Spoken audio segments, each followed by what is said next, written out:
우리 하나님의 말씀 신약성경 갈라디아서 5장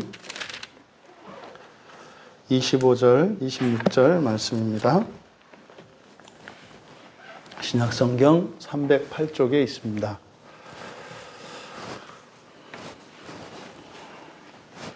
우리 같이 한 목소리로 함께 읽겠습니다. 만일 우리가 성령으로 살면 또한 성령으로 행할지니 헛된 영광을 구하여 서로 노엽게 하거나 서로 투기하지 말지니라. 아멘. 성령으로 살아가자라는 제목으로 말씀의 은혜를 나누고자 합니다. 성령으로 살아가자. 지금 바로 앞에 21절에 그 육체의 일들과 성령의 열매들에 대해서 말씀하시기 전에 21절에 보면 투기와 술 취함과 방탕함과 그래서 이런 이제 육체의 작용들에 대해서 경계하고 그것을 경계하는 이유가 바로 하나님 나라의 유업으로 받기 위해서는 이런 육체의 작용들을 극복해야 할 것임을 말씀했습니다. 그러니까 하나님의 나라를 유업으로 받는다. 이런 말들이 우리에게 구체적으로 다가와야 합니다. 그냥 막연하게 뭐 죽은 뒤에 구원받는다. 뭐 이래서는 이 말씀이 전혀 우리들의 삶이나 우리의 사고에 어떤 영향을 끼치지 않습니다. 그러면 하나님의 나라를 유업으로 받는다고 하는 것이 어떤 의미인가? 그것은 분명합니다. 죽어서 지옥에 가지 않고 낙원에 가는 것을 의미하고 그것을 이제 하나님의 유업이라고 하기보다는 보다 더 실제적으로는 이제 이 땅에 하나님의 나라가 임하는 그때에 흔히 말하는 천년왕국이죠. 천년 동안 계속되어지는 온 창조세계 전체를 완성시키는 그 기간, 그것을 천년의 기간으로 성경은 이야기하고 있고, 그때 그 일에 직접 참여하여서 그 영역을 분배를 받습니다. 이것이 하나님의 나라를 유업으로 받는 겁니다. 그런데 하나님의 나라를 유업으로 받는 것과 받지 않는 것이 있는데, 받지 않는다라고 하는 것은 뭐 이렇게 유업을 받지 못하고 뭐 옆에서 구경을 한다거나 뭐 이런 의미가 아니라 명확하게 거기에 참여하든지 아니면 지옥에 있든지 둘 중에 하나입니다. 그래서 성경에서 하나님의 영광이며 부활이며 참된 구원이며 더 좋은 부활이며 의인의 부활이며 하는 이러한 많은 이렇게 다른 의미로 표현되어지는 이것들이 죽음 이후에 있게 될 종말에 대한 이야기인 것을 우리가 분명히 알아야 합니다. 그래서 지금 이 갈라디아서 5장에서 자유로 시작을 했지 않습니까? 그래서 이 자유를 가지고 그리스도께서 우리에게 자유를 주셨는데 그 자유는 마치 동산으로 이끌림을 받은 아담에게 주어진 선택권과 같은 거예요. 아담은 거기서 그 자유로 따먹지 말라는 금단의 나무의 열매를 따먹음으로써 사망의 길을 갔지 않습니까? 이것이 구약의 이스라엘 백성들에게는 모세를 통해서 주신 그 율법을 통해서 다시 한번 자유를 주신 거예요. 그들 또한 그 우리 선조인 아담과 다르지 않게 불순종의 길로 갔죠. 전부 죽었습니다. 지금 바울 사도께서 다시 그리스도인들을 향하여 그리스도께서 다시 자유를 주셨다 이렇게 말씀한단 말이죠. 우리가 기억해야 될 것은 뭡니까? 앞선 우리의 선조들은 그 자유로 참된 구원을 이루기 위해서 다시 말해 순종으로 영광의 부활, 그 하나님의 나라의 유업을 얻는 길로 가지 않았다는 사실이에요. 이것은 그 길을 가는 것이 어렵다고 하는 증거인 거거든요. 그러면 지금 이 갈라디아서 5장에서 바로 하나님 나라의 유업을 받는 일이 그렇게 모두에게 그냥 기다리면 무조건 주어지는 것이 아니라는 것을 이야기하고 있어요. 그래서 절대적으로 육체의 작용에 이끌리면 안 된다는 거죠. 그래서 우리가 하나님의 나라의 유업을 받을 수 있는지 없는지 항상 현재적으로 우리가 확인할 수 있다는 사실을 기억해야 합니다. 그것을 지금 여기서는요, 성령의 열매가 맺힌다라고 말씀을 하는 거예요. 성령의 열매가 맺힌다. 그러면 우리 자신을 객관적으로 바라볼 수가 있어요. 내가 육체의 그 작용에 이끌려 살고 있는지, 아니면 나의 삶 속에 이러한 성령의 열매가 맺히고 있는지, 이것을 분명히 확인할 수가 있는 겁니다. 그래서 그것을 가지고 우리가 극복하기 위해서 이 육체의 영향 아래 있다면 거기에서 벗어나 성령의 열매를 맺도록 은혜의 방편을 추구하며 은혜를 구하며 살아가야 할 일이에요. 그때 하나님께서 도우시고 또 도우시는 그 일들을 우리가 경험하면서 하나님을 사랑하게 되고 하나님에 대한 믿음이 더 커가게 되고, 그래서 성경에 약속된 그 하나님의 나라에 대한 소망이 더욱 확실하고 분명해져 가는 것입니다. 그런데 만약에 이 육체의 영향을 받지 않고 성령의 열매를 맺는 사람만 하나님 나라의 유업을 받는다라고 하면 이게 이제 문제가 되는 겁니다. 왜요? 여기서 이제 고민이 생기고 불안감이 생기고 두려워지는 거예요. 이 세상에 그 어떤 사람도 나는 전혀 육체의 작용에 끌려다니지 않고 내가 의지적으로 나의 자유로 정말 성령의 열매만 맺으며 살아갈 수 있다라고 자신 있게 말할 수 있는 사람이 없다고 말할 수는 없겠습니다만 그게 쉽지 않다고요. 그러면 대다수 하나님 나라의 유업을 받을 수 없다는 결론이 되지 않습니까? 그래서 6절과 18절에서 바로 이러한 경고의 말씀, 그리고 하나님 나라의 유업을 받기 위한 그 조건과 상태에 대한 말씀보다 앞서서 하신 게 뭐예요? 18절에서는 성령께 인도받으면 법 아래 있지 않을 것이다. 무슨 말입니까? 성령께 인도를 받으면 심판받지 않는다는 거죠. 이것이 의미하는 바는 뭐라고요? 실수와 범죄의 가능성, 오류의 가능성을 인정해 주는 거예요.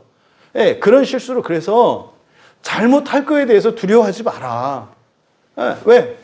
잘못한다 하더라도 우리가 의의 길을 향해서 성령께 인도함을 받으면서 그 길을 갈 때 내가 좀 부족하고 넘어지고 곁길로 간다 하더라도 그것이 심판의 대상이 아니니까 그래서 할 수 있느냐 없느냐 제대로 하느냐 이런 건 생각하지 마라. 뭐가 중요하다?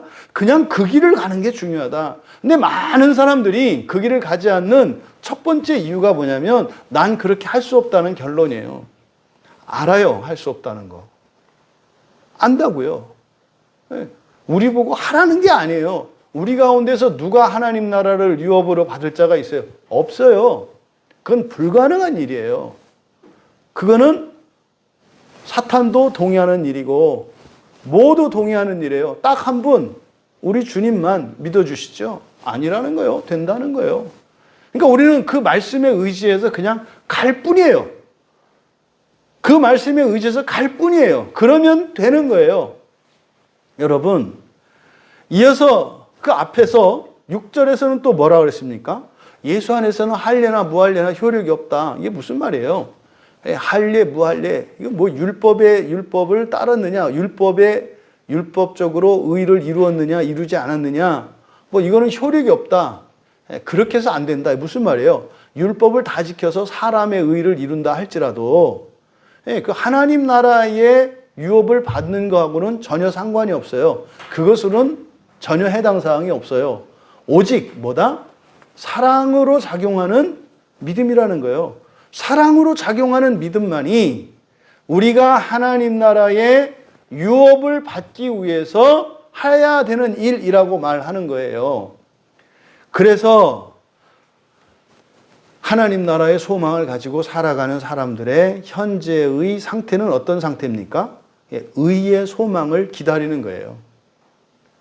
그래서 그리스도인의 삶은 이 세상을 사는 동안은 의의 소망을 기다리는 삶이다. 이걸 기억하셔야 돼요. 의의 소망을 기다리는 삶. 의의 소망이 뭡니까? 의는 완전함이잖아요. 소망은 미래에 이루어진 거잖아요. 그러니까 우리의 미래에 이루어진 우리의 완전함을 기다리는 거라고요. 이게 그리스도인의 삶이에요. 이게 지키면서 사는 삶이라고요. 하나님 말씀인 성경을 지키고요. 지킨다고 하는 것은 그대로 따라서 실천한다. 이런 의미가 아니라 1차적으로는 이거를 이렇게 보존하는 걸 말해요. 지킨다는 의미의 첫 번째 의미는 보존하는 거예요. 그래서 우리들은 성경을 지켜내는 거 너무 중요하고요. 그리고요, 우리의 신앙을 지켜내는 거고요. 우리의 교회를 지켜내는 거고요. 우리들의 가정을 지켜내는 거고요. 여러분들의 그리스도인의 그 신앙의 삶을 지켜내는 게 중요해요. 완성도는 그 다음이다 이 말이에요.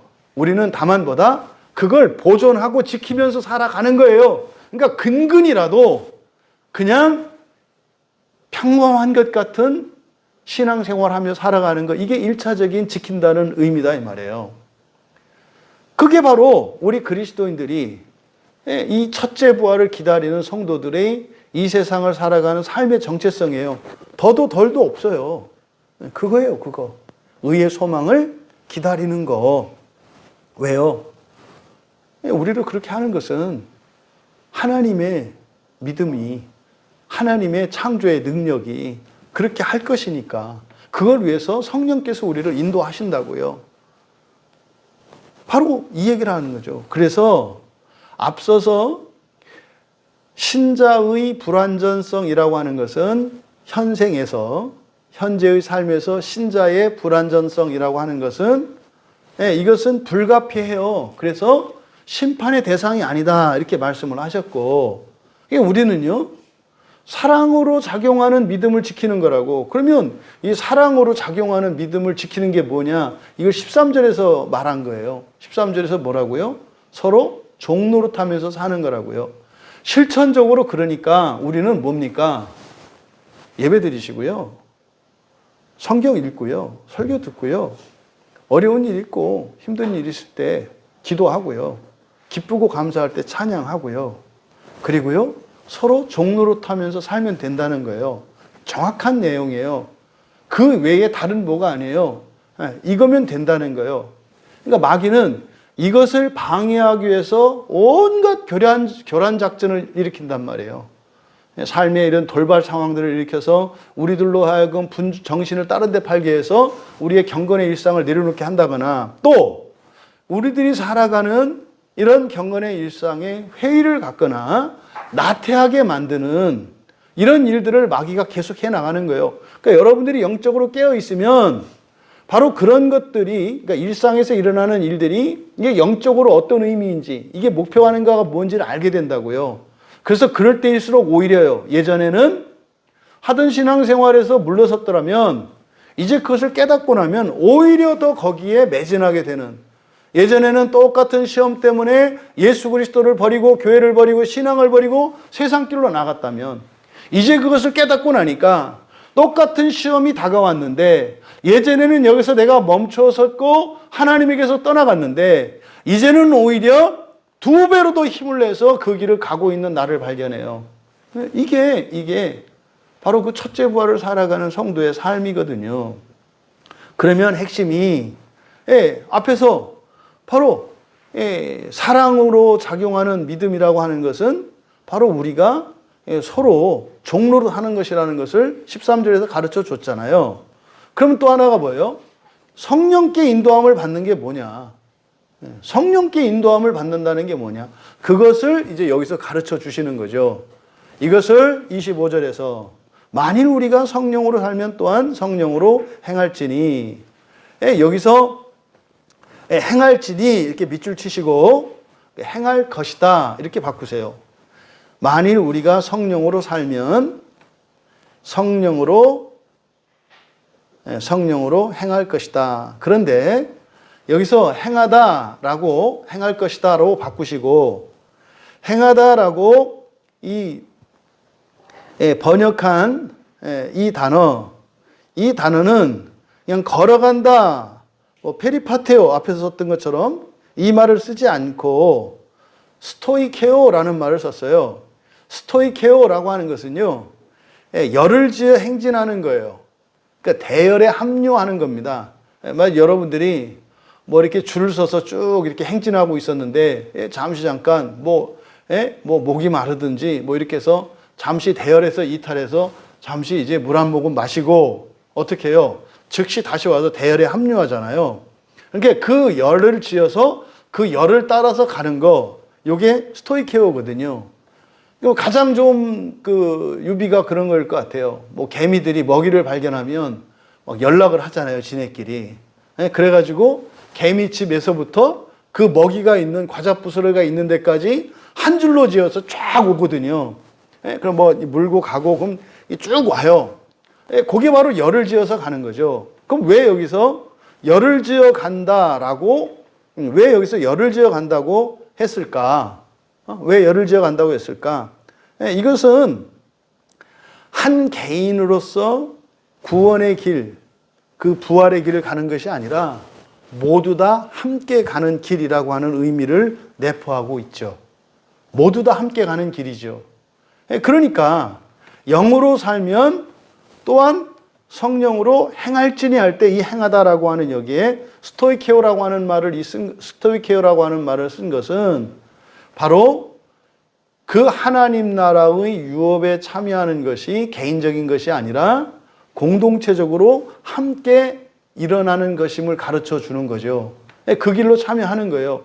그런 거잖아요. 예를 들어서 오늘 여러분들이 한 분 한 분 교회에 나와서 이렇게 예배에 참여했잖아요. 그거죠.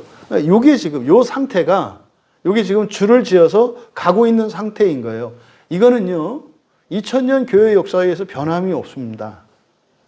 그 나라의 소망을 위하여 살아가는 사람들은 항상 그 줄을 따라서 그 길을 따라가요. 이것을 자기 십자가를 지고 간다고 이야기를 하죠. 그러면 형식적으로 교회에 함께 모이고 또 우리가 일상에서 성경을 펴서 읽고 설교를 반복해서 듣고 하는 이런 일들, 이것이 각자 다른 처소에 있을지라도 이게 한 줄에 있는 거죠. 똑같은 일을 한다 이 말이에요. 똑같은 일을. 또 여러분들이 가정에서 일터에서 살아간다 할지라도 여러분들이 같은 원칙을 따라서 하나님의 법, 하나님의 말씀을 따라서 살아가죠. 그럼 다른 공간에서 다른 일을 하고 있을지라도 한 법을 따라 살아가니까 이 또한 한 줄로 한 열을 따라서 살아가는 거죠. 바로 이걸 얘기하는 겁니다. 근데 만일 우리가 성령으로 산다면 성령으로 그래서 행진할 것이다. 그러니까 행한다라고 하는 것보다는 행한다라고 하는 것은 개인적인 어떤 행동이나 좀 포괄적 개념이기 때문에 그대로 문자적으로 그냥 행진할 것이다. 그러면은 왜 여기서 이 말씀을 했을까? 바로 앞에 그 16절에 보면 뭐라 그랬습니까? 성령을 따라 행하라. 그러면 육체의 욕심을 이루지 않을 거야. 이렇게 하고 나서 뒤에 나와 이제 육체의 작용에 대해서 얘기를 하잖아요. 그러니까 피할 길을 알려준단 말이에요. 그러니까 항상 말씀드리죠. 우리가 죄와 싸울 때 착각하기 쉬운 게 뭐냐면 그것을 안 하려고 해요. 안 하려고 한다고요. 그것을 중단하려고 한다고요. 그렇게 해서 되는 게 아니에요. 그러니까 많은 사람들이 실수하는 게 그 부분입니다. 자기가 가지고 있는 나쁜 습관들, 또 죄의 길을 가고 있는 것을 깨달았다면 거기서 돌이킬 때 어떻게 하냐면 그것을 중단하려고 해요. 이게 뭐냐면 집을 지을 때 밑에서부터 쌓아 올라가는 방식입니다. 그렇게 해서 되는 게 아니고요. 지붕부터 짓는다 그랬잖아요. 그러니까 이것에 상응하는 거룩한 일, 이것에 상응하는 영적인 일을 함으로써 이게 없어지는 거예요. 근데 사람들은 영적인 일을 추구하는 게 아니라 의로운 일을 추구하는 게 아니라 이 일하고만 싸운단 말이에요. 그러니까 마귀가 우리를 갖고 놀아요. 막 힘쓰니까 뭐 지는 척하고 이렇게 한단 말이에요. 그걸 뭐라 그래? 그 작심삼일 그러잖아요. 응? 딱 하니까 한 이틀은 딱 지키는 거예요. 3일 됐더니 또 다시 하는 거죠. 아, 또 왜 이래? 그래서 또 다시 했더니, 그러니까 이게 뭐 2박 3일 간격으로 됐다 안 됐다 됐다 안 됐다 그러네? 그러니까 나중에는 어떻게 돼요? 관둬버린단 말이죠.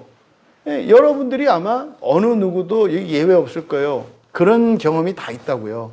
근데 왜 실패했는가? 이것이 아닌 의로운 일을, 이것이 아닌 영적인 일을 새로 시작을 할 때 이것과 상관이 없는 것 같은 현재의 죄된 이런 일들이 사라져요. 그러니까요, 성경을 읽고, 그러니까 예를 들어서 성경을 안 읽던 사람이 이제 자기의 어떤 결점이나 이런 죄를 깨달았어요. 이거를 이제 회개하기 위해서 하나님께 기도하겠죠. 왜요? 싫으니까. 그것을 극복하고 싶은 사람들은 죄를 먼저 싫어해야 된다고요. 좋아하는데 기도가 되겠습니까? 그러니까 일단 그걸 싫어하게 되면 반드시 기도하게 돼 있어요. 하나님 정말 도와주세요. 이거 하기 싫어요.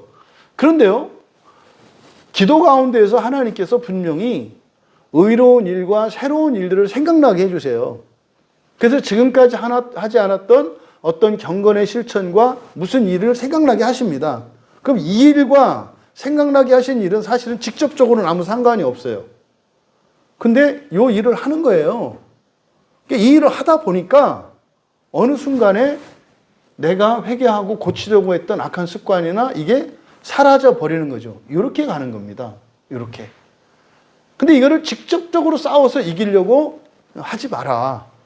경우에 따라서 의지가 강한 사람들은 안 할 수 있어요. 근데요, 행동은 안 할지라도 그 사람의 정신은 안 바뀌었거든요. 그러면 그게 된 게 아니에요.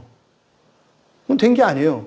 어떤 환경과 조건이 주어지면 그만두었던 것을 다시 하게 될 거거든요. 회개가 되면요, 환경이 바뀌어도 그것과는 완전히 결별하는 것을 말해요. 그러면 우리가 바로 그 육체의 욕심을, 그러니까 육체의 열심을 이루지 않는 것, 다시 말해서 육체의 영향을 받지 않으며 살아가는 것은 막 육체를 쳐서 단련시키고 막 이렇게 해서 그렇게 되는 게 아니다 이 말이에요. 어떻게 해야 된다? 성령을 따라서 걸어가면 그렇게 된다는 거예요. 성령을 따라서 걸어가면. 왜? 가는 길이 다르니까. 가는 길이 다르니까. 그러니까 그 길을 가면서 폭탄을 피하려고 해봐야 무한대로 폭탄이 지뢰가 깔려 있는데 거기서 피한들 몇 번이나 피하겠냐고요. 어떻게 해요? 아니, 지뢰가 없는 길로 가야지. 그러니까 지뢰가 없는 길이 뭐예요? 이게 성령을 따라서 가는 거라고요. 이게 16절에서 했던 얘기의 반복인 거죠, 여기서. 그러니까 여기서는 성령으로 살면 이렇게 얘기한 거예요. 성령으로 살면. 이게 16절에서는 육체의 욕심을 이루지 않을 거라고 그랬고, 여기서는 성령으로 행진할 거다 그랬잖아요. 그러니까 성령으로 행진하는 그 길에는 지뢰가 없어요. 거기는 죄가 없다고요. 그러니까 내가 애써서 뭐를 죄를 가서 쫓아가서 짓지 않는 한 죄를 짓는 일이 없단 말이에요, 거기는. 그러니까 길을 바꿔야 되는 거지. 어떤 행위를 하고 안 하고 여기에 초점을 맞춰서는 안 된다. 뭐 요 얘기를 지금 하는 거죠. 그러면 성령으로 산다면 성령으로 행진할 것이다. 성령으로 산다면. 그러면 결국 앞에서 지금 믿음으로 의의 소망을 기다리는 거. 믿음으로. 그 다음에 또 하나 뭐 있어요? 성령을 따라, 그러니까 성령께 인도받으면서 하는 거잖아요. 그 성령께 인도받는 것은 성령께서 인도하는 대로 그냥 가는 거예요. 근데 그게 뭐냐 이거죠. 성령께 인도받는다는 게 뭐냐. 왜? 아니, 성령께 인도받으면 법 아래 없다 그랬으니까 심판받지 않는다 그랬잖아요. 그러니까 성령께 인도만 받으면 돼요. 그럼 죄를 짓든 뭐래든 사실은 상관이 없는 거예요. 왜? 반드시 그건 극복이 될 거거든요. 심판받지 않을 거다라고 하는 것은 1차적으로 그 실수한 것 때문에 네가 벌을 받거나 그렇지 않을 거야 라는 의미고, 또 하나는 적극적으로 결국에는 그거 다 네가 이기게 된다는 의미거든요. 그런데 그러면 성령께 인도함 받는 거는 수동이니까 그럼 좋잖아요. 우리 하는 것 없이 성령께 인도함 받는 거니까. 그럼 어떻게 하나? 성령께 인도함 받는 게 뭐지? 이게 정확하지 않잖아요. 그것을 여기서 이제 가르쳐 준다. 그럼 뭐라 그랬어요? 성령으로 살면 능동이잖아요. 그러니까 앞에서는 성령으로 인도함을 받는다. 그래서 수동이니까 성령께서 오라고 하는 대로 따라가면 된다는 얘기거든요. 근데 그게 뭔지 모르잖아요. 그걸 여기서는 이제 우리가 해야 할 바, 다시 말해서 성령께 인도받는 게 무엇인지를 우리에게 가르쳐 주신 건데, 성령께 인도받는 이 수동성 안에는 우리의 능동성이 있다는 거죠. 항상 그랬죠. 우리의 자유, 우리의 능동도 사실은 다 수동이다. 왜? 하나님의 은혜 안에 있으니까. 능동과 수동이 이렇게 교차한단 말이에요. 그럼 여기서 바로 25절에서 얘기하는 성령으로 산다는 이것이 결국 성령께 인도함을 받는 거다 이 말이에요. 그러니까 성령께 인도함 받는다 그래서 종종 그리스도인들이 실수하는 거, 뭐 뜻대로 하옵소서. 아니, 너는 어떻게 하길 원하는데, 뜻대로 하옵소서. 저는 그냥 성령께 인도함을 받겠사옵나이다. 그런 의미가 아니에요. 성령께 인도함을 받는, 다시 말해서 수동적인 것, 수동성을 말씀할 때에도 그 안에는 사실은 뭐가 있는 거예요? 우리의 능동성이 있는 거예요. 근데 이 능동이 능동이지 않은 것은 뭐예요? 우리 스스로 판단하고 우리 힘으로 좋아하고 우리 힘으로 할 수 없는 그것을 하는 것이기 때문에 이게 능동이지만 사실은 수동이다 이 말이에요. 그게 뭐예요? 자녀들이, 어느 가정이나 모든 자녀들은 자기들 능력과 힘으로 또 자유롭게 살아가는 것 같지만 사실은 수동적이죠. 무슨 말씀인지 아시죠? 어떤 부모 밑에서 살아가냐에 따라서 부모의 형편과 이 모든 환경이 그 자녀의 굴레라고요, 사실은. 그것을 뛰어넘어서는 살지 못해요. 이건 마찬가지로 우리 국민도 마찬가지예요. 그 나라의 국민들도 그 나라의 형편 안에 구속되어 있어요. 그러니까 그 안에서 뭘 하는 거지 그걸 뛰어넘지 못한다고요. 아니, 우리나라가 이 개인 소득이 뭐 500불, 1000불일 때 뭐 우리가 지금 이 살아가는 삶, 이거는 상상도 할 수 없는 삶이에요. 상상도 할 수 없다고요. 그러니까 이렇게 항상 성경에서 이렇게 우리에게 수동적으로 따라오기만 하면 돼. 하나님께서 다 하실 것이야 라고 하는 이 말 속에도 거기에는 뭐가 있다? 우리가 해야 되는 부분이 있다고요. 또 우리들로 하라고 이렇게 명령하실 때에도 거기에는 뭐가 있어요? 또 수동성이 있어요. 하라 이렇게 명령했지만 명령을 뒤집으면 약속이 있다고 그랬잖아요. 하라. 이 얘기는 뭐예요? 먼저 내가 하겠다는 약속이 있는 거예요. 내가 해줄게. 넌 해. 이거거든요. 근데 우리들은 어떻게 해요? 하나님이 해줄 것이라고 하는 이것을 믿어야 되는데 이거를 믿지 않으니까 자기 팔자를 못 받고요. 근데 지금까지 한 번도 해본 적이 없는 일이에요. 그리고 내가 알기로도 나는 그런 능력이 없어요. 근데 그거 하라고 한다고요. 그러면은요, 옳거니 하고 잡아야 되는 거예요. 옳거니. 왜요? 잘하고 못하고 이루고 못 이루고는 내 일이 아니에요. 그건 하나님의 약속이란 말이에요. 나는 내 생각으로는 도저히 할 수 없는 것 같고 나하고 맞지 않는 것 같을지라도 그게 하나님의 명령이면 그냥 가는 거예요. 이게 결과를 만들어내는 거 아니에요. 결과는 하나님이 하시는 거예요. 이거를 기억해야 한다.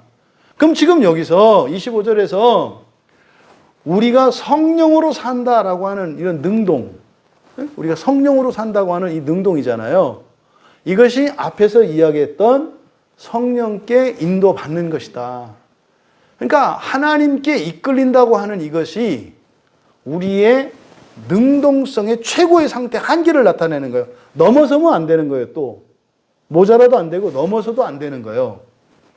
그러면 바로 25절에서 우리가 성령으로 사는 것, 이것이 결국 앞에서 말씀하셨던 성령께 인도받으며 사는 거예요. 성령께 인도받으며 살아가면 결과가 뭐라고요? 첫째는 성령께 인도함을 받으며 살아가는 사람이라 할지라도 범죄할 수 있고 실족할 수 있고 실수할 수 있단 말이에요. 근데 그거는 전혀 문제가 안 된다는 거죠. 이런 것만 딱 떼서 만든 게 이제 구원파 같은 교리예요. 예수 믿으면 이제 심판 안 받아. 마음대로 살아야 돼. 그러니까 이런 이단들이 하는, 이런 이단 사이비들이 하는 내용들이 전부 성경에서 나온 건데 어느 한 부분만 쪼개서 자기들 마음대로 갖다 붙이는 거라고요. 그러면 성령께 인도함을 받는 것이 곧 성령으로 사는 것이다. 사실 이 내용이 이제 로마서 8장에서 자세하게 설명을 하고 있는 거예요. 로마서 8장에서. 이 성령으로 사는 게 뭔지. 그러니까 지금 이 갈라디아서 안에는 사실은 로마서에 있는 모든 내용들이 다 녹아 있다고요. 예. 근데 이것은 어떻게 보면 이제 엑기스 같은 거죠. 그러면 뭐 우리는 바울 사도께서 로마서에서 잘 설명을 해 놓았으니까 예, 이 성령으로 사는 것이 무엇인지 우리가 로마서 8장에서 우리가 이제 좀 더 자세한 정보를 얻을 수 있는데 우선적으로 뭐 로마서 8장 5절과 6절 말씀을 보면 이렇게 돼 있어요. 육신을 따르는 자는 육신의 일을, 영을 따르는 자는 영의 일을 생각하나니. 비슷한 내용이잖아요. 지금 여기서. 육체의 작용과 성령의 열매에 대해서 말씀하신 것과 로마서 8장 5절에서 얘기하는 내용이 비슷한 내용이잖아요. 그러니까 육신을 따르는 자는 육신의 일을, 영을 따르는 자는 영의 일을 뭐 한다? 생각한다 그랬어요. 생각한다. 생각한다. 그러니까 성령으로 산다는 것은 바로 뭡니까? 영의 일을 생각하면서 살아가는 거예요. 영의 일을 생각하면서 살아가는 거다. 그러면 영의 일을 생각한다는 게 뭔가? 여기서 이제 성경에 생각하다라는 말이, 생각하다라는 의미를 가진 단어들이 여러 가지가 있는데 여기는 프로네오예요. 프로네오. 프렌, 마음의 껍질이잖아요. 그렇죠? 프로네오는 그러니까 마음에서 뿅 하고 올라온 생각이에요. 그러니까 이 프로네오가 생각하다라고 하는 말인데 이 프로네오의 성경적인 의미는 우리가 알잖아요. 마음 기경을 할 때 우리 마음 속에서 여러분들이 이제 그거는 이렇게 머릿속에 넣어 놓으셔야 돼요. 그죠? 지성과 감성과 의지가 있는데 이 지성과 감성과 의지를 건드려서 움직이게 만드는 열심이 있어. 이 에피투미아가. 그래서 우리 각자가 가지고 있는 지성과 이 정서와 의지를 이렇게 톡톡톡 쳐가지고 여기서 뭘 꺼내. 그래서 요거를 반죽을 해. 그래서 마음 표면으로 올려. 그러면은 마음 표면, 이게 프렌이에요. 그럼 여기서 똥 나오는 거. 요거를 이렇게 만들어내는 요것을 생각하다라고 한다고요. 그러니까 이 프로네오라고 하는 것은 어떤 의미입니까? 마음의 작용의 결과로서 겉으로 표출하는 거예요, 이렇게.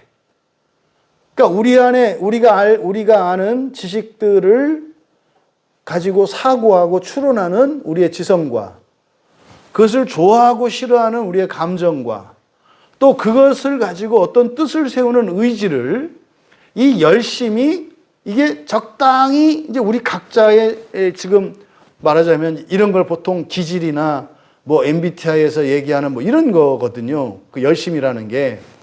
그러니까 요것들에 의해서 어떤 생각들을 만들어내요. 그러니까 여러분 대부분 여러분들이 동일한 조건, 동일한 상황이 주어지면 거의 비슷한 생각을 해요, 사람들은. 어떤 상황이 오면 어떤 사람은 거기서 좌절하고 낙심하고 이게 프로네오거든요.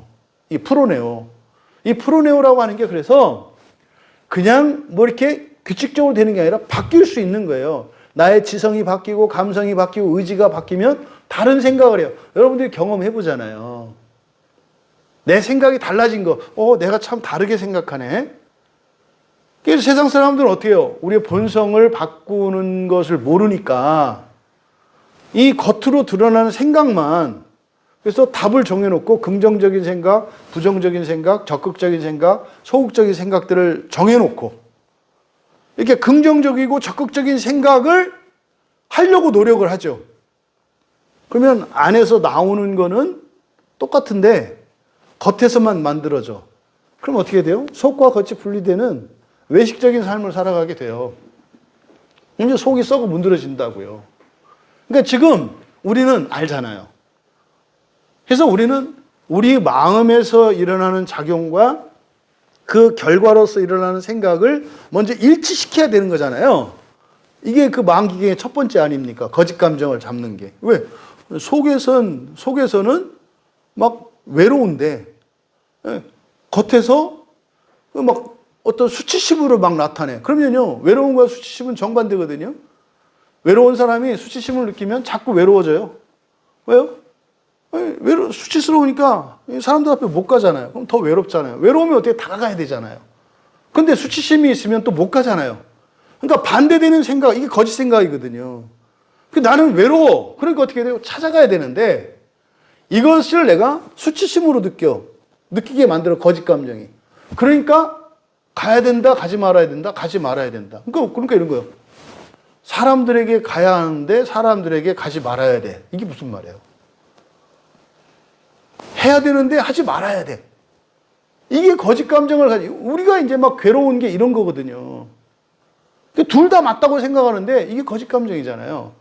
그래서 우리 안에 있는 이런 마음의 작용의 결과로서 나오는 생각, 그 결과를 온전히 꺼내는 거, 이게 생각하다라고 하는 프로네오다. 그러니까 영의 일을 생각한다, 이게 간단한 게 아닌 거죠. 영의 일을 생각한다는 게. 왜요? 육체를 가진 우리가 영의 일을 생각한다는 것은 말이 안 되는, 이러면 그러죠. 한국 사람인 내가 영어로 말한다는 거하고 똑같은 거예요. 한국 사람인 내가 영어로 유창하게 말한다? 그거 얼마나 어려워요. 그러니까 그냥 세상의 언어를 하나 배우는 것도 그게 쉽지 않은데 거의 불가능에 가깝지 않나요? 대부분의 사람들이. 미국에 사는 사람들도 힘들다는데, 하물며 육체로 살아가는 우리가 영으로 생각한다, 영의 일을 생각한다, 이건 불가능한 일이에요. 그래서 이게 가능한 것은 뭐예요? 우리는 알죠. 성경을 통해서 우리의 지성 누스 안에 성령이 거하심으로써 바로 그 우리의 영혼의 자소인 누스의 껍질을 벗기셔서 우리의 영이 깨어나게 하셔. 그래서 영의 일을 생각할 수 있게 하는 거죠. 그래서 이 누스의 변화가 바로 사실은 이 구원의 핵심이라고요.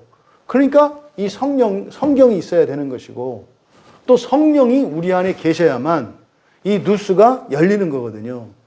그러니까 영의 일을 생각한다라고 하는 게 그냥 표면적으로, 그래? 영적인 일. 그래서 그냥 정해놓은 어떤 생각들, 이게 뭡니까? 뭐 교회 일을 생각하면 영의 일이고, 집 일 생각하면 그건 육의 일입니까? 여러분의 일터를 생각하면은 육의 일이고, 그러니까 여러분들이 회사에서 일하면 육의 일이고, 여러분들이 전도하면은 영의 일입니까? 근데 말도 안 되는데 그런 생각을 하고 있죠. 적지 않은 사람들이. 그게 아니라, 결과만을 얘기하는 게 아니라 영의 일을 생각한다라고 할 때는 이 마음 속에서 일어나는 이 작용 자체가 영적인 질서로 바뀌어야 되는 거잖아요. 그러니까 마음 기경을 하고 있을 때 결과로서 나오는 그 생각이 영의 생각이라고 하는 거지. 이게 그냥 뭐 이렇게 영의 생각, 육체 생각, 이렇게 이원론적인 그런 사고를 그런 기준으로 생각해서는 안 된다.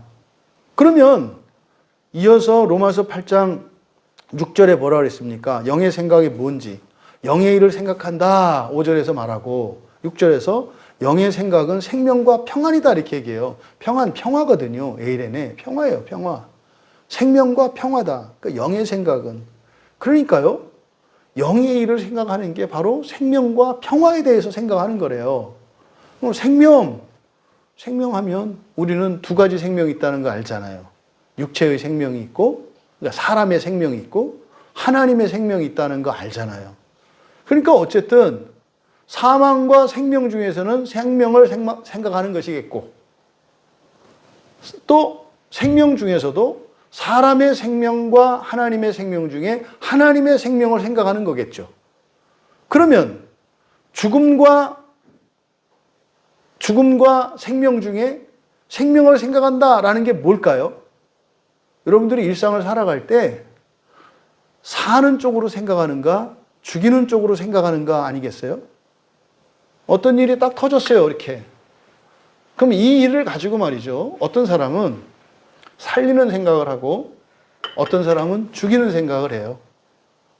그러니까 여기서 영의 생각이 생명이다라고 할 때 그 생명이라고 하는 이것이 우리의 삶 속에 적용하면 우리들의 일상 속에서 일어나는 모든 사건들을 가지고 생명을 살리는 쪽으로 생각하는 거. 이게 영의 생각이다 이 말이에요. 여러분에게 어떤 문제, 어려움이 딱 닥쳤어요. 그럼 그때요. 바로 그 생명을 생각하는 거. 생명을 생각한다는 것은 뭐겠어요? 여기서 이거를 내가 어떻게 극복해야지? 여기서 얻을 수 있는 교훈은 뭐지? 뭐 이런 거겠죠. 반대로 그 상황에서 죽음을 생각할 수도 있어요. 그럼 뭐겠어요? 끝났다. 이럴 줄 알았어. 나는 해도 안 돼. 괜히 했어. 뭐 이런 거죠. 이거 누구 때문이야? 왜 이렇게 된 거야? 미치겠네. 나는 어떡하지? 이게 죽음을 생각하는 거예요. 그러니까 영의 생각은 생명이다라고 했을 때 이것의 적용을 얼마든지 여러분들이 다양하게 하실 수 있는 거예요. 오늘 그럴까요? 어쨌든 오늘 여러분들이 교회 나오신 거 보면은 교회 오실 수 있는 상황이었던 거잖아요. 어쨌든 오셨으니까. 그렇죠? 절대로 못 올 수 있는 상황이기 때문에 못 오셨을 거예요. 근데 어쨌든 오셨으니까 오실 수 있는 상황이었던 거죠. 결론적으로. 근데 사실은 여기 오지 못할 수도 있었거든요. 그때 이제 이런 생각이 나잖아요. 그러니까 여러분들은 어떻게 해요? 영의 생각은 생명이요. 그 생각을 따라온 거지. 근데요, 오다가도 돌아갔을 수 있잖아요. 이게 사망이다 이 말이에요. 그러니까 이 얘기는 또 뭐 교회 오면 뭐 생명이고 지분은 이런 그런 얘기가 아닌 거 아시죠? 그 선택을 말하는 거예요. 선택. 생명이라고 할 때. 또 하나 평화. 영의 생각은 평안이니라. 평화다 그랬어요. 평화. 평화라고 하는 것은요. 평화의 가장 기본적인 개념은요. 연합이에요. 연합. 연합이라고요. 함께라고요. 함께. 평화. 평화라고 하는 말 자체가 이거는 관계적인 용어죠. 혼자서는 평화가 없어요. 일단 상대가 있어야 평화라는 말이 가능하다 이 말이에요. 아닌데요. 제 마음에도. 그래서 왜 내 안에 평화가 있어요? 내 안에 둘이니까. 싸우는 둘이 있으니까 평화가 있는 거예요. 딱 그 죄가 없는 상태에서는 평화라는 게 없어요. 그냥 있는데 뭐 평화가 있을 게 뭐 있어. 근데 지금 둘이 싸우니까 평화가 없는 거지. 교회 나오면 뭐가 좋으십니까? 마음의 평화요. 이런 얘기는 여러분 절대로 하면 안 되는 거예요. 그 마음의 평화 얻을 거 많아요, 세상에. 교회에 뭐 부수적으로 그런 게 있겠습니다만 사실은 교회가 아니면 안 되는 것 때문에 여러분들이 신앙생활을 하셔야지 아무 데서나 얻을 수 있는 이렇게 부수적인 것들을 목적으로 삼고 신앙생활하면은 여러분들은 그냥 시한폭탄 갖고 살아가는 거예요. 그러니까 마귀가 여러분들 그런 사람들은 교회 나오는 거 기뻐해요. 왜? 언제든지 시한폭탄 딱 켜놓으면은 금방 떠날 거고 신앙 버리고 하나님 원망하고 저주하고 떠날 거거든요. 그런 거 속으면 안 돼요. 절대적으로 교회에서만 오직 예수 그리스도만 오직 성경을 통해서만 이 진리를 통해서 얻을 수 있는 그것을 목적으로 가야죠. 그래서 이 평화라고 하는 것은 그래서 1차적으로 가장 중요한 게 누구와 누구의 평화겠어요? 하나님과 나죠. 그렇죠? 1차적으로 하나님과 나의 평화. 하나님과 나의 평화에서 평화가 이루려면 일치가 있어야 되잖아요. 그러니까 평화를 생각하는 사람은요. 자기 입장만 생각하지 않아요. 일치를 위해서 생각한다. 일치와 연합을 위해서 생각을 한다고요.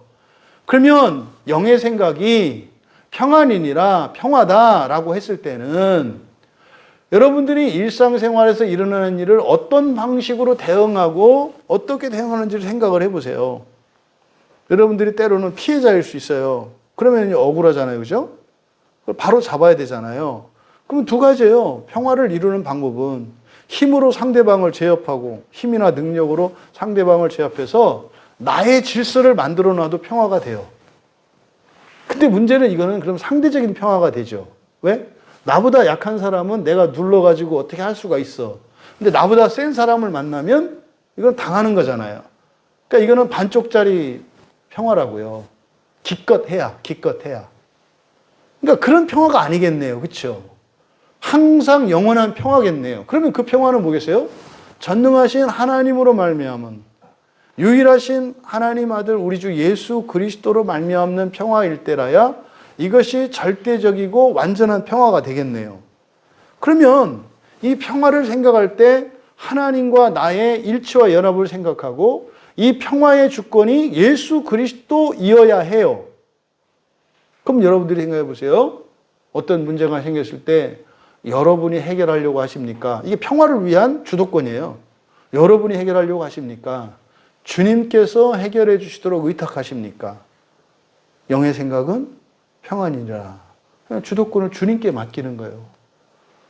그럼 우리가 어떤 문제를 만났을 때 어떻게 생각하는가? 그래서 영의 생각은 생명과 평화다라고 했을 때 이거를 적용점이 많단 말이죠.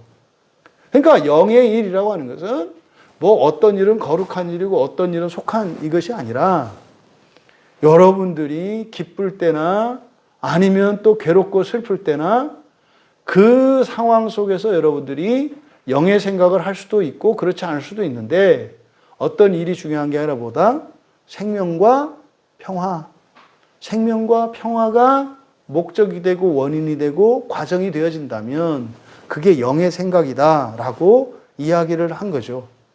그러니까 이게 영으로 산다는 거예요. 이게 우리의 삶을 되돌아볼 수 있었으면 좋겠습니다. 많은 부분에 우리가 죽음을 생각하죠. 믿지 않고 실망하고 원망하고 미워하고 슬퍼하고 이런 근본 감정들은 다 죽음이거든요. 어떤 일이 생겼어. 너무 슬퍼. 그렇잖아요. 장례식 같이 다니시면 아시겠지만 제가 장례식 때 꼭 드리는 말씀이 있어요. 장례식 때. 거기서 죽이지 말라는 거예요. 이 장례식의 주인공이 되신 그분을 죽이지 말라는 거예요. 진짜 죽이는 일은 유가족들에 의해서 일어나는 거예요. 병이 죽이거나 사고가 죽이는 게 아니라 살아있는 사람들이 죽이는 거예요. 절대 죽이지 마라. 절대 죽이지 마라. 인간적으로 슬픈 감정이 있더라도 이 죽음을 최고의 섬김과 헌신으로 사랑으로 알고 더욱 살아라. 이 말씀을 제가 장례식 때 꼭 드리거든요. 그래서 잊으려고 하지 말고 마음속에 기억하고 그리워하고 그 그리움을 부활의 소망으로 승화시키고 이전에는 내가 버리지 못했던 이런 연약함들을 버리고 오히려 더 거룩하게 살아가는 힘을 얻는 그런 계기로 삼아라. 이렇게 말씀을 드리거든요. 그러니까 여러분, 우리가 말입니다. 이 세상을 살아갈 때 정말 이렇게 영으로 살아간다고 하는 이 의미를 여러분들이 꼭 기억하셔야 돼요. 영으로 살아가시는 여러분 되시기 바랍니다. 그래서요, 죽음의 순간에서도 오히려 거기에서 생명이 더 피어나는, 그럼 이게 사실은 생명과 평화가 함께 가는 거잖아요. 그런데 여기서 주어가 바뀌었어요. 주어가 너희가 이렇게 해라, 너희는 이렇게 해라 그런 게 아니라 뭐라 그랬어요? 주어가 우리로 바뀌었어요. 우리. 만일 우리가 성령으로 살면 우리가 성령으로 행진할 것이다. 우리예요, 우리. 그러니까 살아야 되는 게 너희가 아니라 우리예요. 우리가 성령으로 산다면 이렇게 돼 있어요. 그러니까 여기서 또 하나 얻을 수 있는 것이 로마서를 통해서 이 산다고 하는 영으로 성령으로 산다고 하는 이것이 영의 일을 생각하는 것이고 영의 일을 생각한다는 것은 일상생활을 살아갈 일상에서 우리가 어떤 사건이나 문제들을 해석하고 이해할 때 바로 생명과 평화로 해석하는 거. 이게 성령의 일을 생각하는 거다. 그게 영으로 사는 거다. 로마서 8장에서 한 가지를 우리가 이렇게 가져와서 교훈을 얻었잖아요. 여기서는 우리가 성령으로 살면 그랬어요. 그러니까 성령으로 사는 것과 밀접한 아주 중요한 것이 우리로 사는 거예요. 우리로 사는 거. 그러니까 성령으로 사는 것의 중요한 또 하나의 의미는 뭐냐? 우리로 함께 살아가는 거예요. 우리로 함께 살아가는 거. 혼자 살아가는 게 아니라 여기서 우리라고 하는 것은 그리스도의 지체로서 영적인 몸을 이루어 살아가는 우리를 말하겠죠. 이게 이제 포괄적으로는 교회라는 말이에요. 교회. 그러니까 영으로 사는 것은 우리로 사는 거예요. 완전히 시대정신에 반하지 않아요? 시대정신은 개인적으로 살잖아요. 시대정신. 이게요, 이미 성경이 쓰여진 이후로 세상의 정신, 이 육체의 작용이라고 하는 것은 뭐 한다고 그랬어요? 거스른다 그랬잖아요. 그러니까 이 세상의 문화와 사상과 시대 사상과의 이런 모든 주의들은 성경에 반하게 돼 있어요. 그래서 영으로 살아가는 것에 반한다고요. 뭐는? 세상은. 그래서 세상은 어떻게 돼요? 자꾸 우리로 살지 않고 나로 살게 한다고요. 나로. 그래서 계속 개인화되어 가게 되어 있어요. 종말론적으로 이렇게 이게 다 이제 이 세상의 끝에서 되어진 일을 쭉 이렇게 이제 우리가 지나가고 나서 녹화된 걸 본다면 세상이 어떻게 돼요? 죄가 딱 들어오고 난 뒤에 마치 빅뱅처럼 죄가 딱 들어오고 난 뒤에 감정도 바뀌고 막 우리도 깨지고 막 깨져요. 그래서 세상은 점점 그냥 개인화되어 갑니다. 그 가운데 이렇게 그것과 정반대로 이렇게 하나로 이렇게 모여드는 어떤 작은 또 원이 있어요. 거기가 어디겠어요? 교회겠죠. 세상은 점점 작은 알갱이로 막 쪼개져 나가. 근데 그 안에 뭐예요? 그것을 한 덩어리로 점점 이루어가는 뭐가 있어. 이게 교회예요. 그러니까 바로 영으로 사는 것의 중요한 개념이 우리로 사는 거예요. 우리로 사는 거. 지금 우리의 이 시대의 현실을 보세요. 최소한 가족만큼은 우리였던 때가 있어요. 최소한. 근데 그거 지금 까마득한 옛날 얘기 됐거든요. 가족이 우리로 경험되어지고 있고 우리된 가족을 유지하고 있는 가정이 굉장히 희소합니다. 이게 지금 우리 상황이에요. 그러니까 영으로 산다고 하는, 그러니까 이런 상황이 이게 육체로 살아가는 거예요. 이게 육체로. 보세요. 뭐 나라 정책적으로나 시대적으로나 뭐 신앙적으로나 이게 다 갈리잖아요. 뭐 그런 얘기 많이 해요. 자녀들, 어린 자녀들, 특히 이제 뭐 청소년기에 있는 자녀들에게 부모가 이렇게 교회 가자 그러면 왜 나의 신앙을 엄마가 아빠가 강요해요? 이게 뭔 말이에요? 이게 죽으려고 환장한 거지. 이게 무슨 말인지를 모르는 거예요, 이게.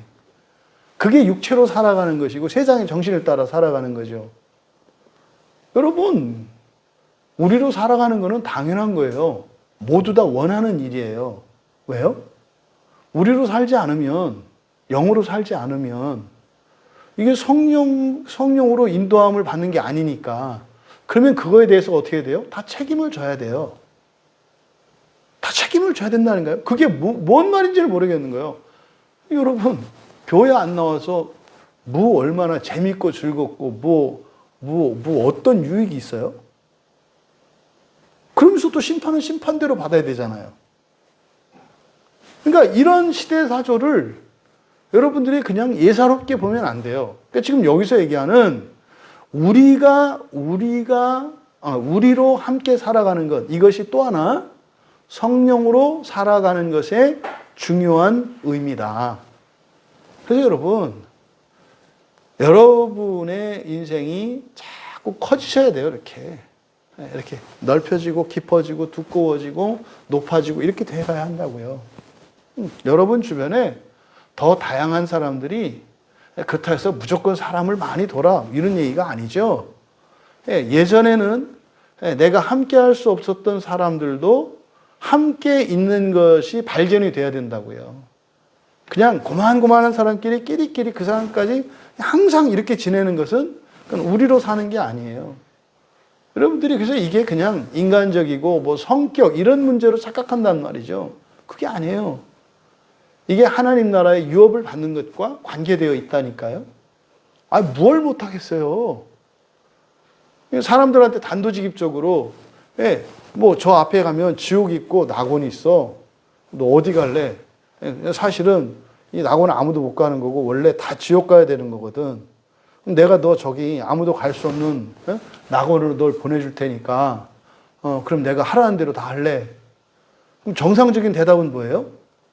네가 정상적인 대답이잖아요. 네. 근데 사람들이 뭐라고 대답해요? 뭐 다 하긴 하겠는데요.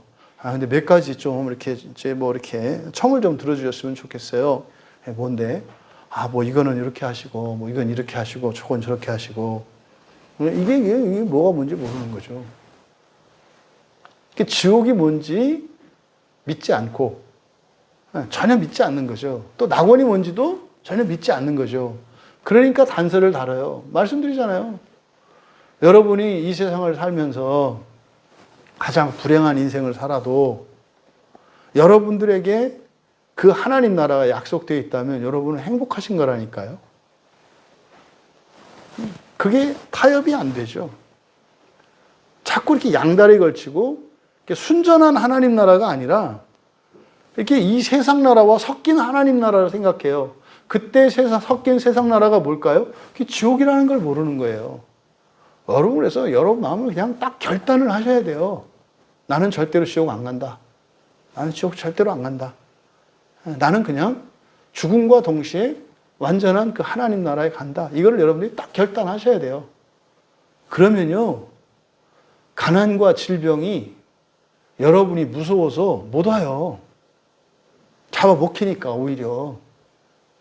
병 걸렸다 할지라도 그것 때문에 막 불행해하고 슬퍼하고 이러는 게 아니라 병 걸린 그것으로 병 걸리지 않았을 때보다 더 영광스럽고 의미 있고 기쁘고 행복한 삶을 살 거거든요. 그런 사람에게 마귀가 병을 주고 가난을 주겠어요? 이렇게 할 때 사람들이 그런 질문을 해요. 뭐 그러면 꼭 그렇게 살아야 되나요? 그러니까 이게 이제 무슨 말인지 모르는 거고 이게 아직 결단이 안 된 사람이라는 거죠.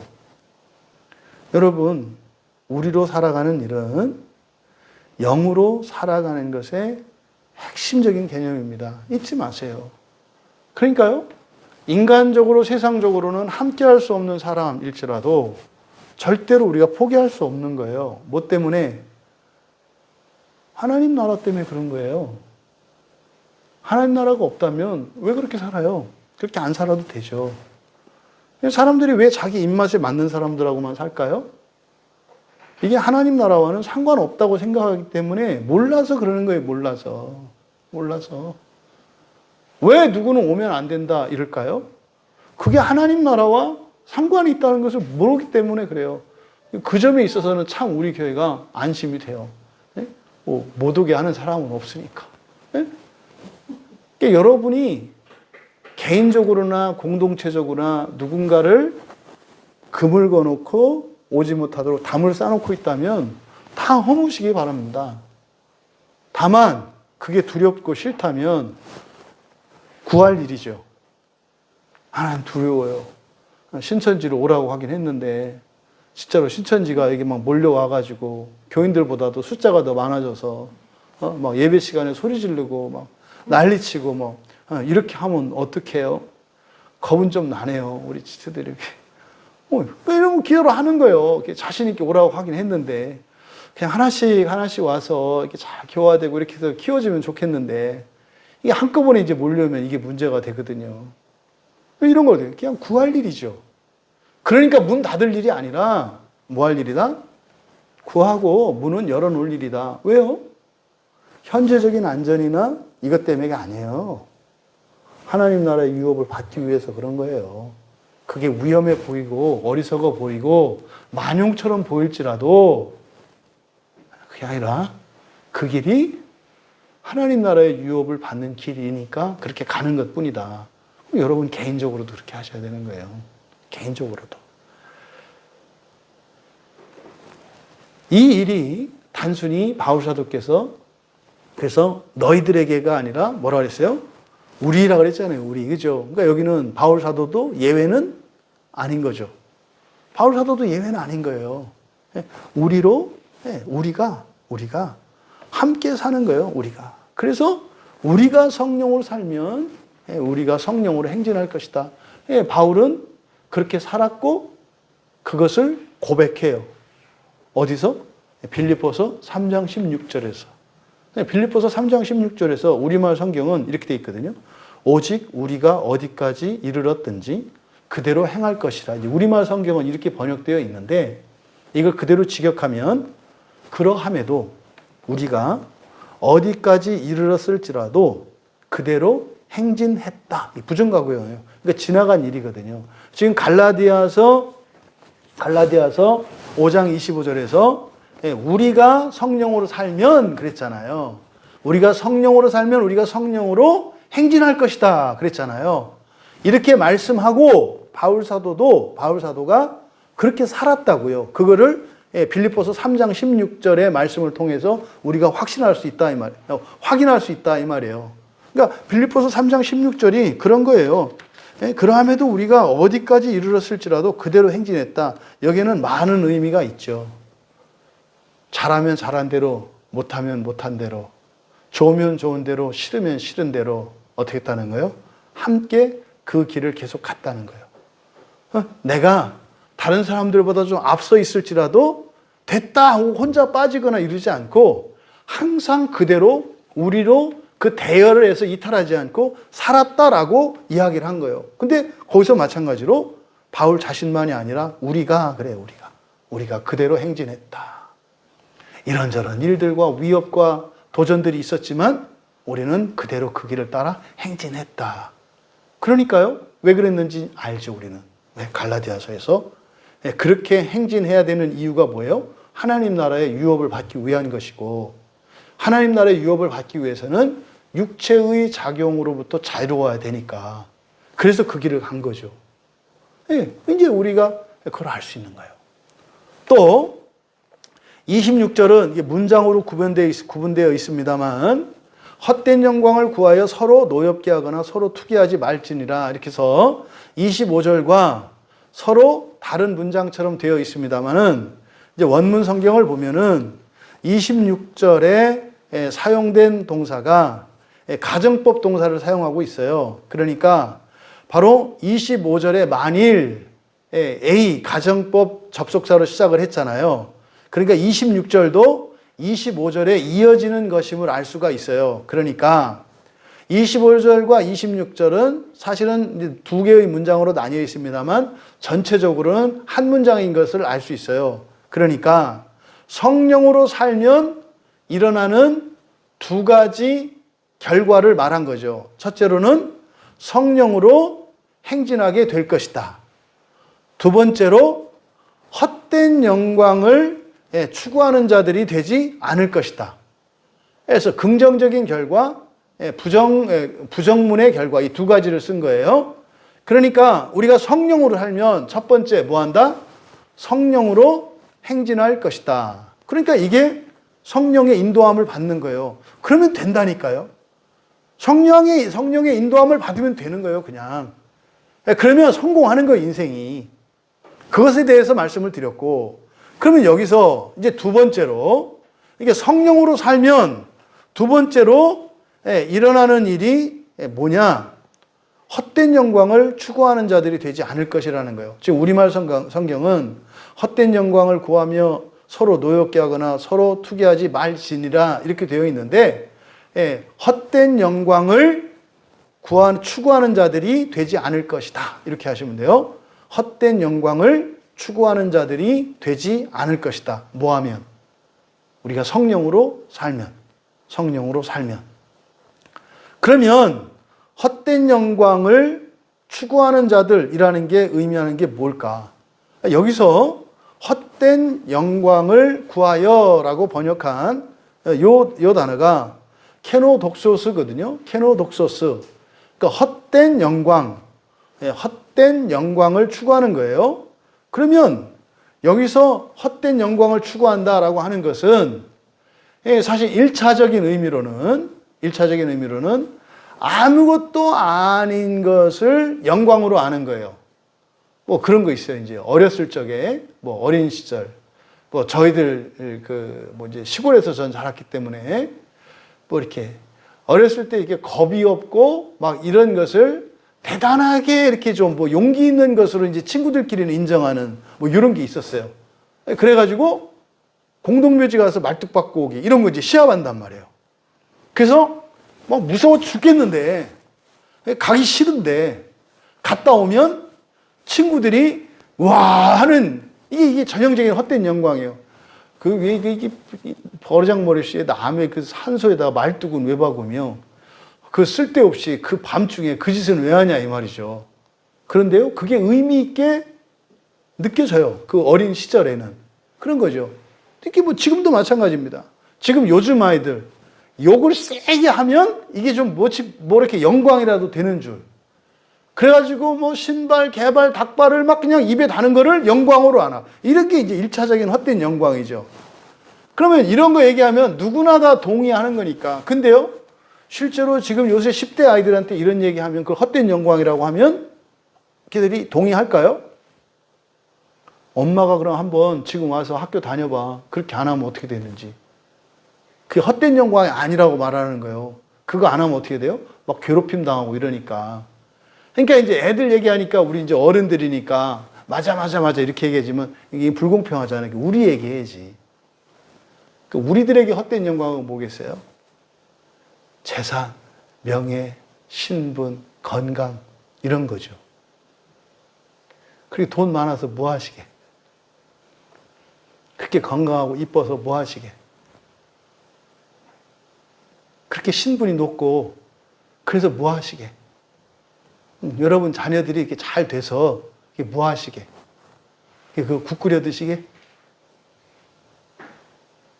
다 헛된 영광이에요. 우리들이 바라는 것은 사실은 헛된 영광 그 너머에 있는 것들이거든요. 왜 우리가 우리 자녀들이 이렇게 착하고 신앙 좋고 이걸 왜 바래요? 근본적인 목적이 중요한 거지. 이거 없어도 그러면 그 근본적인 목적이 이루어지면 되지 않아요? 근데 이런 헛된 영광이 잡혀 있다고요. 그래서 사실은 인간적이고 물질적이고 현세적인 것들 전체가 헛된 영광이죠. 왜요? 다 지나가는 거니까. 그래서 헛된 영광이라고 할 때는 1차적으로 정말 인간적으로 세상적으로도 가치 없는 그런 영광을 의미하기도 하겠고, 또 하나 영적인 측면으로 보았을 때는 영적인 것과 상관없는 단지 현세적인 편함과 현세적인 어떤 영광만을 헛된 영광이라고 할 수 있는 거죠. 이거를 우리가 현세적이다, 세속적이다 이렇게 얘기하죠. 그러니까 세속에 대한 생각이 잘못된 거 아니잖아요. 그렇죠? 그게 다일 때, 그게 더 클 때 이것을 헛된 영광을 구하는 사람이라고 얘기를 하는 거예요. 수단이잖아요. 이 세상 것은 다 수단이잖아요. 여러분, 목적이 잘못되어 있으면 아무리 그것이 거룩한 수단이라 할지라도 그것은 헛된 것이 돼버려요. 그래서 목적이 무엇보다도 중요한 거예요. 그러면 헛된 영광을 구하는 자들이 되지 않을 것이다. 그러니까 사람들한테 여러분 뭐 돈 좋아하지 마세요. 뭐 좋아하지 마세요. 뭐 이렇게 집 샀다고 뭐 집 넓혔다고 뭐 이번에 뭐 무슨 뭐 메이크업 뭐 샀다고 그런 거 자랑하고 그러지 마세요. 그거 다 헛된 겁니다. 이게 의미 있게 들리나요? 사람들한테? 아니, 그래요. 목사님은 나는 좋으니까. 뭐 이렇게 하지. 아니 좋은 걸 어떻게 해? 좋은 걸 어떻게 해? 또 아유 좋겠다 이런 마음이 들잖아요. 그 얘기가 아니잖아요. 좋죠. 인간적으로, 세속적으로, 물질적으로 복받고 하는 거 좋죠. 좋죠. 그런데요, 문제는 그것을 최고의 가치로 알고 그것이 모든 것인 양 추구하는 것에 대해서 이야기하는 거죠.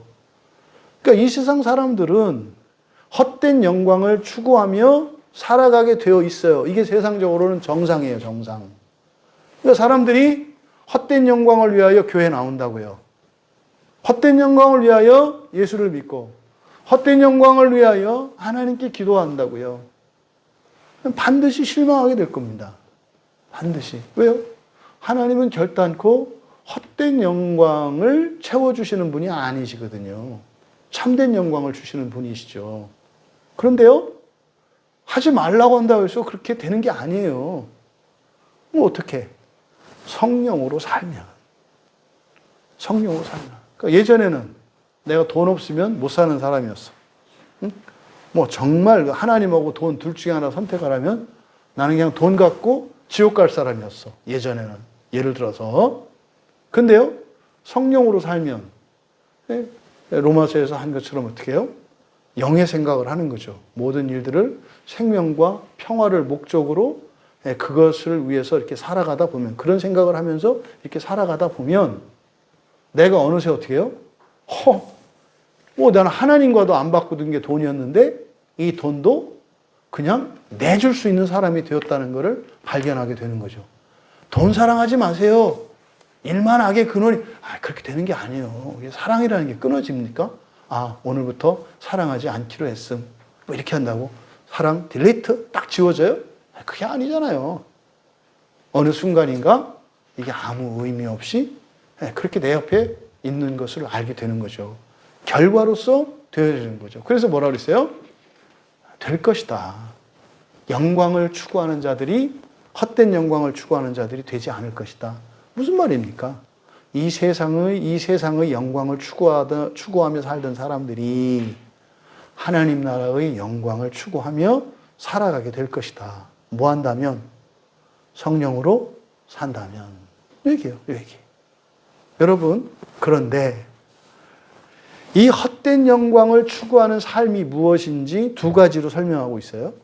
헛된 영광을 추구하면서 살려면 어떻게 살아야 되는가? 뭐라고 그랬어요? 서로 노엽게 하거나 서로 투기하면서. 그러니까 이게 분사구문이거든요, 둘 다. 노엽게 하면서, 투기하면서, 서로. 여기서 노엽게 하다라고 번역한 단어가 프로칼레오마이거든요. 이게 프로칼레오마이는 뭐냐면요, 서로 자극하고 격동시키는 거예요. 서로 자극하고 격동시키고 도전하는 거. 그래서요, 상대방을 화나게 만드는 거예요. 상대방을 움직이게 만드는 거. 이게 지금 노엽게 하다라고 번역한 말이에요. 그래서 노엽게 하다라기보다는 격동시키다 이렇게 하는 것이 뜻을 좀 더 내요. 그런 거 있죠. 여러분 중에 여러분을 격동시키는 분 있죠. 그러면 굉장히 힘들죠, 그 사람은. 그러니까 항상 보면 나는 그냥 가만히 나는 마음이 평안하고 고요했었는데 어떤 사람을 만나면 막 속이 뒤집어져. 왜? 격동하니까. 가족 간의 불화가 이 격동 때문이거든요. 그러니까 하지 않을 말 이렇게 참으면 되는데 격동시키려고 말할 때 있죠. 왜? 상대방 속상하게 만들려고 말하는 거 있잖아요, 이렇게. 이게 이제 싸울 때 하는 말이에요. 그게 이제 뭐 흔히 뭐 부부관계에 있으면 뭐 처갓집이나 시댁 쪽의 일을 트집 잡아서 얘기하는 거지. 너는 꼭 네 엄마 닮았구나, 라든지. 그래, 너는 또 네 아버지 닮았구나. 뭐 이렇게 해가지고 이게 이제 막 이렇게 격동시키는 말이죠. 그러니까 이 세상의 헛된 영광을 추구하는 그 방식이 어떤 방식이라고요? 서로 격동시키는 방식이라고요.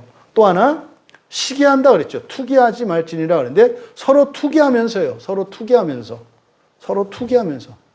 그러니까 결국 여기서 격동시키고 시기하는 이것이 뭡니까? 사실은 무한 경쟁을 의미하는 거죠. 세상의 헛된 영광이라고 하는 것은요, 이것은 제한되어 있는 거라서, 한정되어 있는 거라서 모두 가질 수 없어요.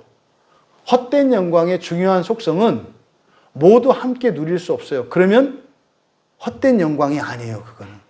왜요? 헛된 영광의 중요한 개념 중에 하나는 뭐예요? 나만 가져야 되거든. 나만. 다른 사람은 없고 나만 있을 때 이게 영광스러워. 이게 헛된 영광이에요. 근데 하나님이 주신 영광은요, 함께 영광스러워지는 거예요. 함께. 그래서 이 세상의 영광, 이 헛된 영광을 추구하는 삶의 방식은 이렇게 격동시키고 도전하고 시기하고 질투하는 방식이라고요.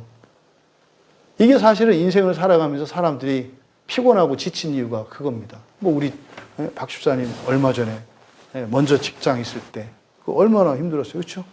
제일 힘들게 격동시키는 거 있잖아요. 격동시키는 거. 하루에 수십 번도 막 바늘로 찌르고 송곳으로 찌르고 못으로 찌르고 막 이렇게. 근데 이런 일이 보이지 않는 중에 다 일어나죠. 뭐 예를 들어서 장사를 하시는 분들도 동종업종을 이렇게 하고 있을 때 이렇게 해서 뭐 한쪽이 막 장사 막 달고 안 되고 그러면은 화나지 않아요? 이 사람은 아무 짓 안 했어요. 그냥 손님들이 와서 많이 판 것 뿐이거든요. 근데 그 앞에 장사 안 되지면 어떻게 돼요? 격동당해요. 아무 일도 안 해도. 그러니까 이 세상의 영광이라는 게 그래요. 그래서 누가 잘 되면 하다못해 그래서 사촌이 땅 사도 어떻게 된다고요? 왜? 그냥 무슨 약을 탄 게 아니에요. 그냥 땅을 샀을 뿐이야. 그런데 사촌이 갑자기 배가 아파. 왜요? 격동당해서. 이게 세상의 영광의 특징이에요. 그래서 세상에서 내가 잘 되는 것만, 세상에서 잘 되는 것을 추구하고 세상에서 잘 됐을 때 그것 때문에 마음 아픈 사람이 꼭 있는 거예요. 그래서 이 교회 안에서 여러분들이 뭐 엄청나게 이렇게 막 돈이 생기고 이랬으면 누군가가 또 이렇게 막 배 아픈 사람이 있어요. 그러니까 어떻게 되겠어요? 그럴 때는 떡이라도 해서 딱 돌려서 격동당하지 않도록. 떡을 먹이면 격동이 안 당해.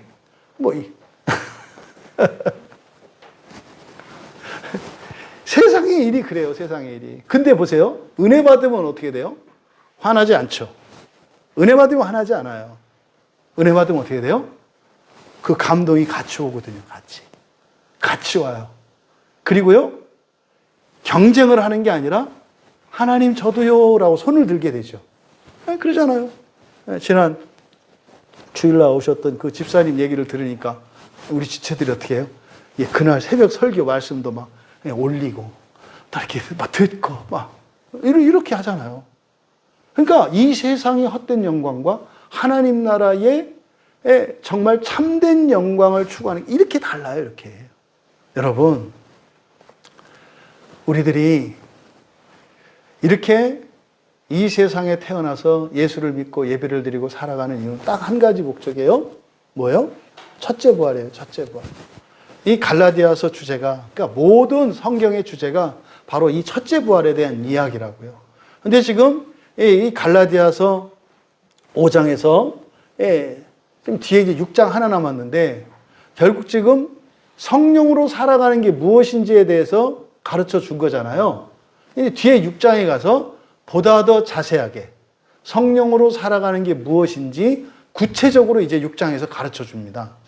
그러니까 이건 뭐예요? 결국 하나님 나라의 유업을 받기 위해서 육체의 작용으로부터 우리가 자유로워져야 되는데 문제는 그리스도께서 우리에게 주신 자유로 그 육체의 작용에 동조하면서 오히려 거기서 멀어지는 삶을 살아온 것이 역사적 교훈이에요. 지금 바울 사도는 과거의 전철을 밟지 말고 아담도 실패했었고 아브라함의 자손들도 실패했었고 모세도 실패하고 다 실패했던 거기에서 벗어나서 어디를 향해서 가자? 하나님 나라의 유업을 위해서 살아가는 그 삶을 살아가자. 근데 그것의 핵심은 실천적으로 우리들 공동체를 이루어가면서 살아야 되는데 서로가 종이 되어서 살아가는 거. 이게 사랑으로 믿음을 드러내는 거예요. 믿음이 미십니다가 아니라니까요. 이 갈라디아에서 믿음은 뭐라고요? 사랑으로 나타내는 게 믿음이라고요. 그게 뭐라고요? 서로 종로로 타는 게 믿음이라고요. 여러분, 왜 우리가 누구의 종이 돼야 돼요? 믿음이 아니고서는 그렇게 하지 않는다 이 말이에요. 그냥 자기 확신이 믿음이 아니라 서로의 종으로 살아갈 때 그것이 우리의 믿음이라고 갈라디아서에서 말씀하는 거예요. 그 다음에 우리가 근본적으로 인생을 살아갈 때 영으로 살아가는 것이다. 이제 그거에 대해서 오늘 대략 설명을 했습니다만 이제 6장에 가면 구체적으로 세부적으로 하나하나 설명하는 거예요. 그래서 6장의 그 마지막 절 18절이 그렇게 끝나요. 우리 주 예수 그리스도의 은혜가 너의 심령에 있을지어다. 영이죠. 너의 영에 있을지어다. 그러니까요. 우리의 구원은 어디에 달려 있어요? 성령에 달려 있고 우리의 영에 달려 있어요. 사실 지금 5장에 성령으로 번역된 이 단어가 영으로도 번역될 수 있거든요. 왜? 육체와 영으로 대조되어 있기 때문에. 그래서 여기서 사실은 영혼이 따로 있는 게 아니다라고 주장하는 학자들도 있어요. 성령이 우리의 영이다. 그래서 뭐 영혼이 따로 있는 게 아니라 성령이 우리의 영이다. 뭐 그것도 얼마든지 설명이 가능하죠. 하지만 성령의 작용으로서, 다시 말해서 구원하시는 그 일이 성령의 주권적인 사역이니까 성령으로 해석을 하는 거 무리가 되지 않는다. 부디 여러분, 우리가 성령으로 살아갈 수 있기를 바랍니다. 성령으로 살아갈 수 있기를 바랍니다. 그렇게 해야 되는 이유는 뭐라고요? 하나님 나라의 유업이에요. 하나님 나라의 유업. 이것이 여러분에게 목적이 되지 않는 한 결코 육체의 작용에서 벗어나지 못합니다. 여러분들이 진정으로 영으로 살아가기를 원한다면 1차적으로 먼저 여러분의 목표를 바꾸셔야 돼요. 그게 뭡니까? 첫째 부활이에요. 첫째 부활이에요. 하나님, 인생은 뭐 잘 될 수도 있고 안 될 수도 있는 거고 좋을 수도 있고 뭐 안 좋을 수도 있는 건데 어차피 내가 뭐 힘쓰고 원한다고 해서 되는 것도 아니고 하나님이 나를 선대해 주실 것을 믿고 내가 할 수 있는 거, 내가 결정할 수 있는 거, 그게 뭐예요? 여러분, 첫째 부활에 참여할 것이냐 참여하지 않을 것이냐, 하나님 나라의 유업을 받을 것이냐 말 것이냐, 그건 여러분들이 할 수 있는 일이에요. 근데 많은 사람들이 이걸 착각하고 있어요. 그 일은 하나님이 알아서 결정해 주실 거로 생각을 하고 현재의 삶을 마치 내가 선택할 수 있는 것처럼 착각을 해요. 여러분, 현재의 삶은 하나님께 맡기시고 하나님의 은혜로 살아가시고 여러분들에게 있는 자유로 여러분들이 선택할 수 있는 그 하나님 나라의 영광을 위해 성령으로 살아가시기를 주님의 이름으로 축원합니다. 우리 잠시 말씀을 생각하며 기도합니다. 여러분, 우리 가운데 어느 누구도 육체의 작용력 안에서 이렇게 완전히 자유로운 사람 없어요. 다 한계가 있고 문제가 있고 여전히 싸우고 있는 죄가 있잖아요. 근데 그것을 극복할 수 있는 방식은 직접적으로 죄와 맞닥뜨려 살아가는 게 아니라 성령과 함께 살아가는 거예요. 성령으로 살아가는 것이 죄를 이기는 방식이에요. 그래서 우리가 말씀을 읽고 듣고 기도하고 은혜를 받는 일이 절대적으로 필요합니다. 그 은혜가 마치 우리 성령의 손을 잡는 것과 같거든요. 은혜가 없으면요, 손을 놔버리고요, 심지어 성령으로부터 멀어져가는 나 자신을 발견하게 되거든요. 우리가 함께 기도할 때, 주님, 내가 성령과 함께 성령으로 살아가기를 원합니다. 그래서 헛된 영광을 구하는 자가 아니라 육체의 정욕을 따라 살아가는 자가 아니라 성령으로 살며 영광의 소망을 위해 승리하는 우리가 되기를 원합니다. 또 이것이 나뿐만 아니라 우리 지체들은 물론이요, 우리 가족 모두 그 길에, 그 행진에 다 함께 참여할 수 있도록 은혜를 구하며 같이 기도합니다. 사랑의 주님, 저희들이 거룩한 하나님 나라의 그 소망을 위하여 단 한 사람도 뒤처지거나 이탈하지 않고 영광의 날까지 함께 승리할 수 있기를 원합니다.